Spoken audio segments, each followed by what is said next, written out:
اللہ اللہ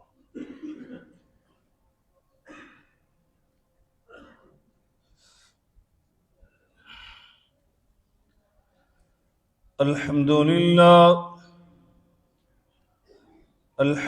للہ رب العالمین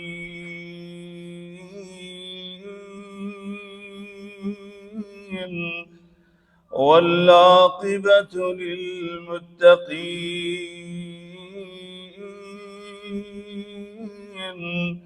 والصلاة والسلام على سيد المرسلين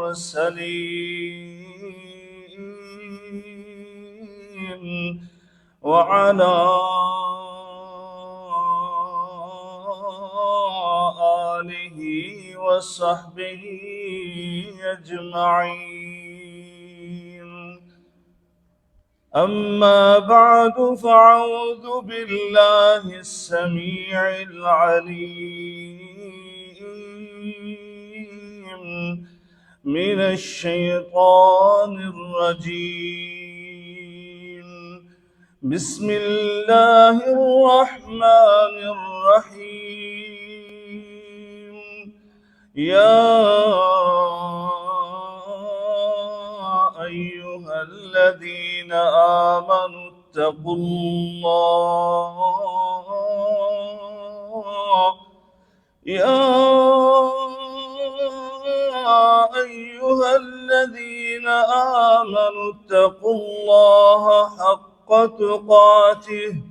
ولا تموتن إلا وأنتم مسلمون.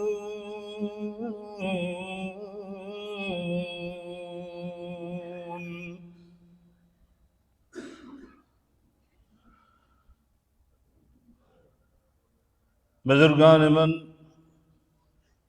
برادران ملت، قابل صد احترام میری ماؤں اور بہنوں،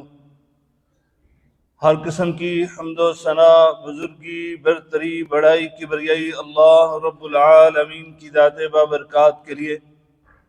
انگنت لا تعداد بے شمار درود و سلام سید الاولین والآخرین، امام المتقین، شفیع المذنبین، میرے اور آپ کے ہادی و رہنما جناب محمد الرسول اللہ صلی اللہ علیہ وآلہ آلہ وسلم کی ذات اطہر پر ہوں. دوستوں اور بھائیوں، ہمارے دین حنیف اور شریعت مطہرہ کا ایک وصف اور خوبی یہ بھی ہے کہ اس نے اپنے پیروکاروں کو اخلاق حسنہ، مقارم اخلاق کا بہت زیادہ زور دیا ہے. یہ اخلاق کہ جن کو اگر انسان اپنا لیتا ہے تو ان کے مابین محبت، پیار اور الفت کا رشتہ اور تعلق مضبوط ہو جاتا ہے، اور معاشرے کے اندر ایک ایسی فضا پیدا ہو جاتی ہے جس میں ایک دوسرے کے ساتھ ہمدردی، اخوت، مودت اور اثار اور قربانی کے جذبات پروان چڑھتے ہیں. دوستوں اور بھائیوں، یہ اخلاق حسنہ ایسے ہیں کہ اگر انسان ان کو اپنا لیتا ہے تو یقیناً عداوت کی جگہ پر محبت پیدا ہو جاتی ہے، نفرت کی جگہ پر اخوت، مودت پیدا ہو جاتی ہے. یقیناً اگر انسان ان اخلاق حسنہ کو اپنے اندر پیدا کر لیتا ہے تو معاشرے کے اندر کسی کے ساتھ کوئی دھوکہ نہیں ہو سکتا، کوئی فراڈ نہیں ہو سکتا، کوئی کسی کے ساتھ ظلم و ستم کا ارتکاب نہیں کر سکتا. میں ایسے ہی جذبات خطابت میں نہیں کہہ رہا، بلکہ قرآن و حدیث کی روشنی میں یہ عرض کر رہا ہوں، کیونکہ اللہ رب العالمین فرماتے ہیں وَلَا تَسْتَوِي الْحَسَنَةُ وَلَا السَّيِّئَةُ ولا تستوي الحسنة ولا السيئة ادفع بالتي هي أحسن فإذا الذي بينك وبينه عداوة كأنه ولي حميم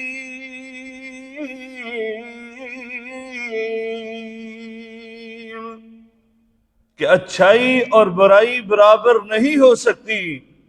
اگر کوئی آپ کے ساتھ برائی کا ارتکاب کرتا ہے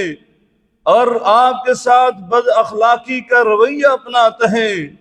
ادفع باللتی ہی احسن، تو مسلمانوں کو یہ حکم ہے، حکم ربانی ہے کہ آپ نے اخلاق کے ساتھ اس کا سامنا کرنا ہے، اس کی بد اخلاقی کا، اس کی ترش روئی کا اور اس کے اس برے فعل کا آپ نے اچھے اخلاق کے ساتھ جواب دینا ہے۔ میرا اللہ رب العالمین فرماتا ہے، اے میرے بندو، اگر تم نے ایسا کام کر لیا، یہ صفت اپنا لی، برائی کا جواب اچھائی سے دیا، بد اخلاقی کا جواب حسن اخلاق سے دیا، میں اللہ رب العالمین تمہیں یہ بشارت سناتا ہوں، فَإِذَا الَّذِي بَيْنَكَ وَبَيْنَهُ عَدَاوَةٌ، اگر وہ آپ کا دشمن ہے، اگر وہ آپ کا عدو ہے، كَأَنَّهُ وَلِيٌّ حَمِيمٌ، پھر وہ آپ کا گرم جوش دوست بن جاتا ہے۔ وہ دشمنی کی جگہ پر، عداوت کی جگہ پر محبت اور اخوت اور پیار اور الفت اور کا رشتہ اور تعلق مضبوط ہو جاتا ہے۔ دوستو اور بھائیو، اسی لیے معلم انسانیت، محسن انسانیت نے بیان کیا تھا اور کتنی پیاری بات فرمائی تھی۔ فرمایا، سنو میری امت کے لوگوں، اگر کمزور ہو اور اپنی نیند کو قربان نہیں کر سکتے، قیام اللیل نہیں کر سکتے، تہجد ادا نہیں کر سکتے، اور اگر تم وقت کی قربانی نہیں دے سکتے، اشراق کو نہیں پڑھ کے مسجد سے نکل سکتے، صلاۃ الاوابین بھی نہیں ادا کر سکتے، اور اگر تم پیر کا اور جمعرات کا روزہ نہیں رکھ سکتے، بھوک برداشت نہیں ہوتی، ایام بیز جن سے تم غافل ہو، تمہیں پتہ ہی نہیں ہے، ان روزوں کو بھی نہیں رکھ سکتے، اور اگر تم اس یوم عرفہ کا روزہ بھی نہیں رکھ سکتے، یوم عاشوراء کا بھی روزہ نہیں رکھ سکتے، تو تم اپنے اندر یہ اخلاق پیدا کر لو۔ میں نعت کے وہی زبان نبوت سے تمہیں یہ بشارت دیتا ہوں۔ کیا بشارت دی؟ ام المومنین سیدہ عائشہ صدیقہ رضی اللہ تعالی عنہ روایت بیان کرتی ہیں، سمعت رسول اللہ صلی اللہ علیہ وسلم، میں نے اپنے آقا علیہ السلام سے سنا، یقول، آپ فرما رہے تھے، ان المؤمن لیدرک بحسن خلقہ درجۃ الصائم القائم، فرمایا مومن جو ہے وہ اپنے اچھے اخلاق کے ساتھ وہ قائم اور صائم کا درجہ حاصل کر لیتا ہے، نوافل ادا کرنے والا، قیام اللیل کرنے والا، رات کو استغفار کرنے والا، رات کو عبادت کرنے والا، ذکر و اذکار کرنے والا، اور اشراق اور صلاۃ الاوابین پڑھنے والا، اور پیر اور جمعرات کا روزہ رکھنے والا، فرمایا ایام بیز کے روزے رکھنے والا، وہ بندہ جہاں پر جس مقام پر فائز ہوتا ہے، اسی درجے پر اللہ کے نزدیک یہ حسن اخلاق والا فائز ہو جاتا ہے۔ دوستو اور بھائیو، یہ حسن اخلاق کتنا بڑا عمل ہے، کتنا بابرکت عمل ہے۔ میرے آقا علیہ السلام نے فرمایا، ما من شیء اثقل فی میزان المؤمن یوم القیامہ، کل قیامت کا دن ہوگا، اللہ انصاف کا ترازو لگا دے گا، بندہ مومن آیا، اس کا میزان لگ چکا ہے، اس کی نیکیاں جمع ہونے لگی، ایک پلڑے میں نیکیاں ڈالنے لگے، نماز بھی آ گئی اور روزہ بھی ڈال دیا، زکوٰۃ بھی ڈال دی، ذکر و اذکار بھی ڈال دیے، سخاوت بھی ڈال دی، صدقہ و خیرات بھی ڈال دیا، حج اور عمرے بھی ڈال دیے، اور میرے آقا علیہ السلام نے فرمایا یہ تمام نیکیاں اس کے دائیں پلڑے میں ڈال دی گئی، لیکن ان ساری نیکیوں میں سب سے وزنی جو نیکی ہے، نہ وہ نماز ہے، نہ وہ روزہ ہے، نہ وہ زکوٰۃ ہے، نہ وہ صدقہ و خیرات ہے، نہ وہ حج اور عمرے ہیں، نہ وہ ذکر و اذکار ہے، نہ وہ تلاوت قرآن ہے، نہ وہ جہاد ہے، بلکہ ہے تو کیا ہے؟ فرمایا حسن الخلق، فرمایا اس کا حسن اخلاق جو ہے وہ سب سے زیادہ بدنی عمل ہے۔ اللہ اکبر۔ اس لیے میرے آقا علیہ الصلوۃ والسلام سے جب سوال کیا گیا، صحابی نے سوال کیا، اے اللہ کے رسول، ان اکثر ما يدخل الناس الجنہ، جنت میں سب سے زیادہ کون سا عمل لوگوں کو داخل کرے گا؟ کس عمل کے ذریعے سے لوگ جنت میں داخل ہوں گے، جنت کے مالک اور وارث بنیں گے؟ میرے آقا علیہ الصلوۃ والسلام صاحب جوامع القلم، انہوں نے نہ نماز کا نام لیا، نہ روزے کا نام لیا، نہ زکوٰۃ کا نام لیا، نہ صدقہ و خیرات کا نام لیا، نہ کسی اور نیکی کا نام لیا۔ میرے آقا علیہ الصلوۃ والسلام نے نام لیا تو آپ نے فرمایا بحسن خلقہ، یہ بندہ جنت میں سب سے زیادہ جس وجہ سے داخل ہو سکتا ہے وہ اپنے اچھے اخلاق کے ساتھ داخل ہو سکتا ہے۔ اللہ اکبر۔ جنت میں نمازی بھی جائیں گے، جنت میں روزے دار بھی جائیں گے، جنت میں سخاوت کرنے والا سخی بھی جائے گا، جنت میں حج اور عمرے ادا کرنے والا حاجی اور معتمر بھی جائے گا، جنت میں ذکر و اذکار کرنے والا ذاکر بھی جائے گا، جنت میں تلاوت قرآن کرنے والا قاری بھی جائے گا۔ لیکن قربان ہو جائے حسن اخلاق والا جب جنت میں جاتا ہے تو میرے آقا علیہ الصلوۃ والسلام نے اس کا وی آئی پی پروٹوکول بیان کیا، اس کا مقام بیان کیا۔ کون سا مقام؟ میرے آقا علیہ الصلوۃ والسلام فرماتے ان احبکم الی، ان من احبکم الی واقربکم منی مجلسا یوم القیامہ، کل قیامت کے دن جنت میں سب سے زیادہ جو مجھے محبوب ہوگا، سب سے زیادہ جو میرے قریب بیٹھا ہوگا، اللہ اللہ توجہ کیجئے، غور کیجئے، یہ کسی دنیا کے حکمران کی مجلس شورا نہیں ہے، یہ کسی امیر وزیر اور کسی M N A M P A کی مجلس نہیں ہے، بلکہ مجلس ہے تو امام الانبیاء کی ہے، سید الاتقیاء کی ہے، وہ جناب محمد الرسول اللہ صلی اللہ علیہ وسلم کی مجلس ہے۔ اور میرے آقا فرماتے ان من احبکم، تم میں سب سے زیادہ اگر کوئی بندہ مجھے محبوب ہے، فرمایا سنو، سب سے زیادہ مجھے کوئی پیارا ہے، وَأَقْرَبِكُم مِّنِّي مَجْلِسًا، اور سب سے زیادہ میرے مجلس میں میرے قریب بیٹھے گا، میرے پہلو میں بیٹھے گا، فرمایا احاسنکم اخلاقا، جو تم میں سب سے بہترین اخلاق والا ہے۔ جتنا اچھا اخلاق اتنی ہی قربت ہے میرے نبی کی، جتنا عمدہ اخلاق اتنا ہی میرے نبی کے قریب بیٹھے گا، اتنا ہی زیادہ میرے نبی کا محبوب بن کر جنت میں جائے گا۔ دوستو اور بھائیو، اسی لیے میرے آقا نے فرمایا تھا اکمل المؤمنین ایمانا وحاسنکم اخلاقا، فرمایا تم میں کامل ترین ایمان والا مومن بندہ وہ ہے جس کے اخلاق سب سے عمدہ ہے، جو محاسن اخلاق کا مالک بن جاتا ہے، فرمایا وہ سب سے زیادہ کامل ترین ایمان والا ہے۔ اللہ تعالی ہم سب کو کامل ترین ایمان والا بنا دے۔ دوستو اور بھائیو، ہمارا دین اسلام، دین حنیف، یہ شریعت مطہرہ، یہ تو اتنی پاکیزہ شریعت ہے، یہ تو اتنا پاکیزہ دین ہے۔ میں تو ایمان کی بات کر رہا تھا، مومنوں کی بات کر رہا تھا، یہاں پر تو اس سے نچلا درجہ مسلمانوں کا، مسلمان کی بات سنیے۔ میرے آقا نے فرمایا تھا جب اسلام میں کوئی بندہ داخل ہو جاتا ہے، وہ مسلمان بنتا ہے تو اس کا اخلاق بھی بلندیوں پر پہنچ جاتا ہے، وہ بھی اتنا اچھا انسان بن جاتا ہے کہ اس کا اخلاق یہ بن جاتا ہے۔ فرمایا المسلم من سلم المسلمون من لسانہ و یدہ، فرمایا مسلمان وہ ہے کہ جس کے ہاتھ سے، جس کی زبان سے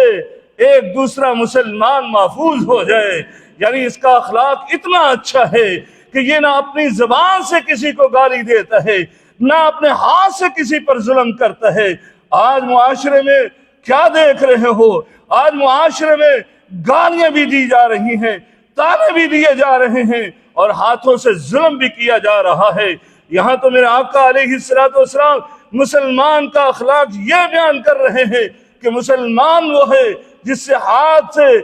کے ہاتھ سے اور جس کی زبان سے دوسرا مسلمان محفوظ رہے۔ جناب سیدنا عبداللہ ابن عمر رضی اللہ تعالی عنہ روایت بیان کرتے، میرے آقا ایک دن تشریف لائے اور منبر پر تشریف لے آئے، آپ نے خطبہ ارشاد فرمایا اور پھر آپ نے لوگوں کو متوجہ کیا، کہا او مسلمانوں، اور جو نام نہاد مسلمان ہو، میرے آقا کے حدیث کے الفاظ، کہا جو زبانی مسلمان ہو، زبان کے ساتھ اسلام لے کر آئے،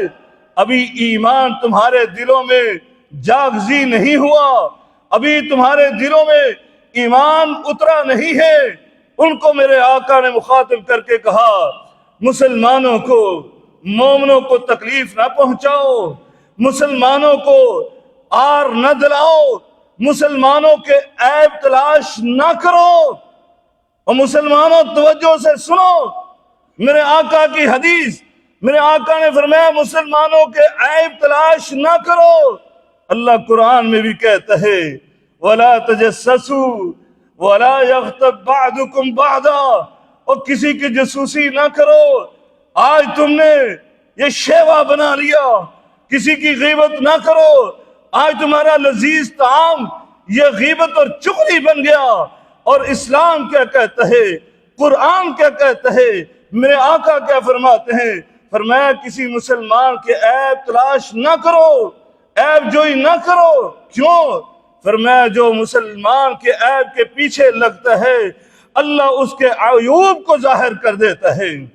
اور یہ اپنے گھر کے اندر بیٹھا ہو تب بھی اللہ تعالیٰ پوری دنیا میں اس کو رسوا کر دیتا ہے۔ یہ کسی مفتی کا قول نہیں ہے، یہ جناب محمد الرسول اللہ صلی اللہ علیہ وسلم کا فرمان ہے۔ دوستو اور بھائیو، اس لیے اپنے ہاتھوں کو، اپنی زبان کو اپنے کنٹرول میں رکھو۔ میرے آقا علیہ السلام کے سامنے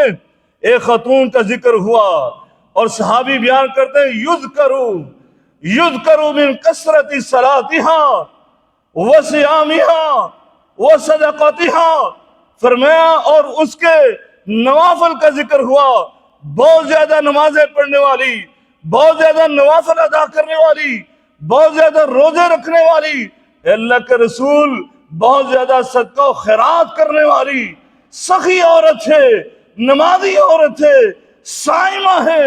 لیکن اللہ کے رسول الا توزی جیرانہا، فرمایا کہ وہ اللہ کے رسول اپنے پڑوسیوں کو تکلیف دیتی ہے، بلسانہا، اپنی زبان کے ساتھ پڑوسیوں کو تکلیف پہنچاتی ہے۔ میرے آقا علیہ السلام نے نہ روزے دیکھے، نہ اس کی نمازیں دیکھی، نہ اس کے صدقہ و خیرات کو دیکھا۔ میرے آقا نے زبان نبوت کو جنبش فرمائی، فرمایا میں نبی کریم، میں محمد الرسول اللہ صلی اللہ علیہ وسلم اس کے بارے میں یہ فتویٰ جاری کر رہا ہوں، یہ حکم جاری کر رہا ہوں، یہ فی النار، یہ جہنم میں جائے گی۔ فرمایا اسی وقت ایک دوسری خاتون کا ذکر ہوا اور اس کے صرف فرائض کا ذکر ہوا۔ اللہ کے رسول وہ فرائض پڑھتی ہے، وہ نفلی روزے نہیں رکھتی، وہ نوافل کا اہتمام نہیں کرتی، اور نہ ہی وہ زیادہ صدقہ و خیرات کرتی ہے، بلکہ پنیر کے چند ٹکڑے جب توفیق ہوتی ہے تو اللہ کے راستے میں خرچ کر دیتی ہے۔ میرے آقا علیہ السلام نے فرمایا اس کے بعد کہا اللہ کے رسول لیکن اخلاق بہت اعلیٰ ہے، اس کے پڑوسی بہت خوش ہیں اس سے، فرمایا ہی فی الجنہ، یہ جنت میں جائے گی۔ دوستو اور بھائیو، آج ہمارا ماحول کیا ہے؟ سوشل میڈیا کا دور، اور اس میں آج ہر بندہ ایک دوسرے کی عیب جوئی کر رہا ہے اور تان و تشریح کر رہا ہے۔ اپنے اخلاق کو، اپنے کردار کو، اپنی زبانوں کو، اپنے اعضاء کو، ان کی حفاظت کیجئے۔ اللہ تبارک و تعالی ہم سب کی حفاظت کرنے کی توفیق عطا فرمائے۔ وآخر دعوانا ان الحمدللہ رب العالمین۔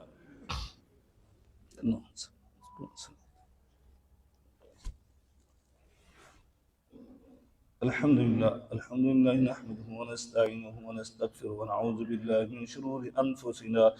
ومن سيئات أعمالنا، من يهده الله فلا مضل له ومن يضلله فلا هادي له،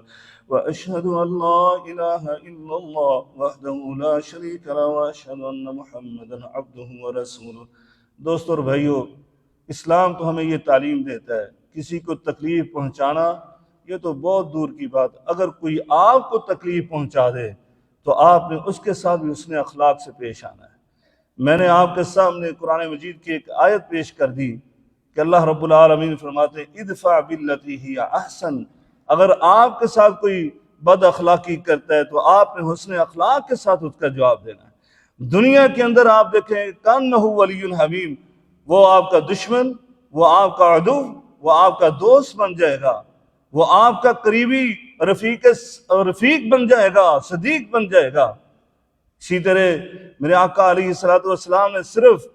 یہ زبانی طور پر احکامات صادر نہیں فرمائے بلکہ اپنا اسوہ نمونہ پیش فرمایا۔ سیدنا انس رضی اللہ تعالیٰ عنہ بیان کرتے ہیں میرے آقا علیہ السلام نے ایک موٹی چادر نجرانی آپ نے کمری اوڑی ہوئی تھی کہ آپ بازار میں جا رہے تھے کہ ایک اعرابی آیا اور اس نے آ کر سختی کے ساتھ، اس بدو نے آ کر سختی سے اس چادر کو کھینچا اور نبی کریم صلی اللہ علیہ وسلم کا نام لیا۔ صحابہ کرام نام نہیں لیا کرتے تھے، میرے آقا علیہ السلام کا نام لے کر کہتا ہے یا محمد صلی اللہ علیہ وسلم، اے محمد حکم دیجئے جو اللہ نے آپ کو مال دیا ہے اس مال میں سے مجھے کچھ عطا کیا جائے۔ میرے آقا علیہ السلام کے گردن پر اس کے کھینچنے سے نشان پڑ گیا، لیکن میرے آقا کے چہرے پر مسکراہٹ تھی۔ سیدنا انس کہتے ہیں آپ نے مسکراتے ہوئے اپنے صحابہ کو حکم دیا کہ اس کو بیت المال سے کچھ ادا کر دیا جائے۔ یہ ہے رسول اللہ کا اخلاق، یہ ہے میرے آقا علیہ السلام، دوسروں کی تکالیف کو برداشت کرنے والے۔ اللہ اکبر، کس کس نے کیا کیا تکلیفیں نہیں پہنچائی، لیکن میرے آقا علیہ السلام نے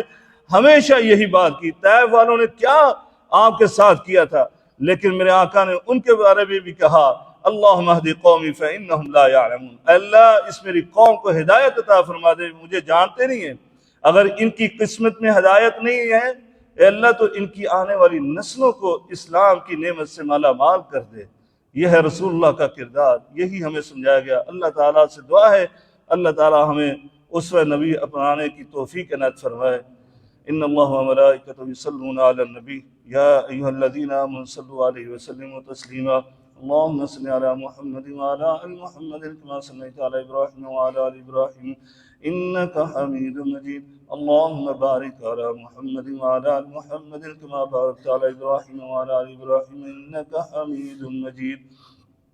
اللهم أعز الإسلام والمسلمين وأذل الشرك والمشركين ودمر على أعداء الدين يا حي يا قيوم برحمتك نستغيث يا حي يا قيوم برحمتك نستغيث ربنا اغفر لنا ولإخواننا الذين سبقونا بالإيمان ولا تجعل في قلوبنا غلا للذين آمنوا ربنا إنك رؤوف رحيم ربنا تقبل منا إنك أنت السميع العليم وتب علينا إنك أنت التواب الرحيم وصلى الله تعالى على خير خلق محمد وعلى آله وصحبه أجمعين برحمتك يا أرحم الراحمين۔